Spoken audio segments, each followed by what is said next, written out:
Greetings, Local 2627 sisters and brothers. Today is Monday, July 20th.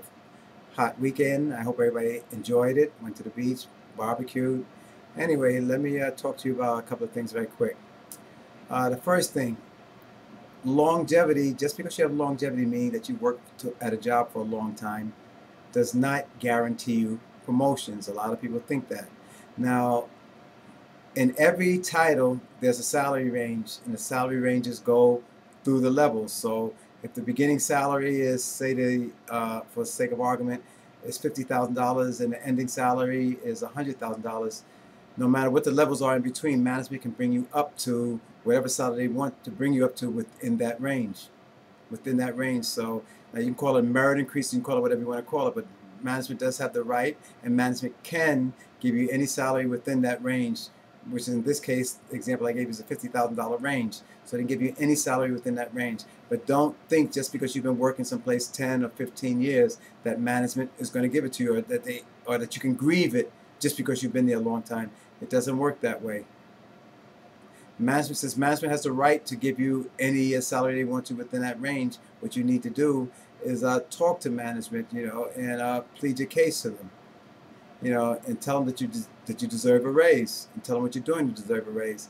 But in most cases, if you're doing the same thing you've been doing for the last 10 or 15 years, you're not going to be eligible for a raise in management's ears or in management's eyes. So be aware of that. Also, I've had people call in the office and telling me that they see postings, and someone told them in management or something like that, told them off the record, don't bother applying for it because you're not going to get the job. We already have somebody for it. You can't do that. You have to apply. I don't care what management tells you. You have to apply for the job. Because if you don't apply for the job, the union can't do anything to help you. Because when we go to management and saying you're giving the job to your friends, managers are going to say, well, we posted it. Nobody applied for it. No one applied for it. So if you want to have this as an argument, if you know that management is actually doing this, they're showing favoritism to certain people, bringing people from the outside, giving them jobs, you need to apply for those jobs, so that we have an argument when we go there to show that you are equally qualified to do these jobs, but they're not picking you, they're picking somebody from the outside for some reason. Now also, remember, if you're already working there, you probably have a better hands-on experience than the person who's coming from the outside. Now the other thing is, a lot of times when they bring people in from the outside, the person has the skills that you may not have. Remember, we live in a proprietary environment now, proprietary software, proprietary hardware.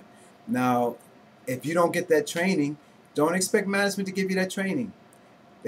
Should they? Yes, they should. They should bring you up to date, but a lot of times they won't. So now remember, you have an education reimbursement program at DC37, between DC37 and 2627.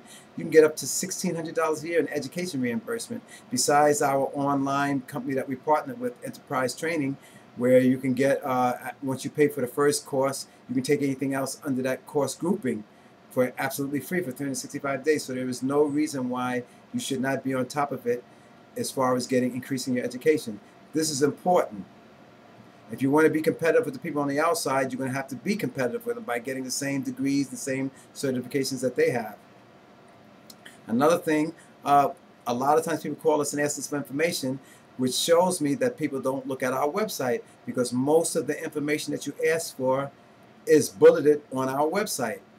If it's not there, then you can give us a call. But a lot of times when you call us and you say you need information about this, information about that, and I'm just directing you to the website because it's on our website. And as you know, in the last few weeks, we've been putting contracts. As we get copies of the contracts, we're copying them, and we're putting that you have a link to look at the contracts. So things like that, and just anything you need to know basically is on our website. You just need to take time and go through the website.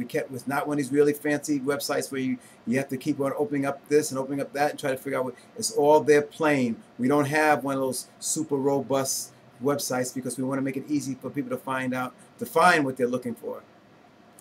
Remind everybody that the Labor Day Parade is coming up in September, and it would behoove you to be a participant in the Labor Day Parade. And I will keep reminding you of this anytime I get a chance to talk to you, whether it's on a video or it's at a meeting or something like that. You need to be at this Labor Day Parade and let the city know that we actually exist. Good and welfare this week from NYCHA. NYCHA is the New York City Housing Authority, David Ng. unfortunately, his father passed away. And from Nitro also, Gary Andretta, his son, passed away. And at these times of sorrow, the love from 2627 goes out to these members. In solidarity, this is Robert Jai. Have a good one.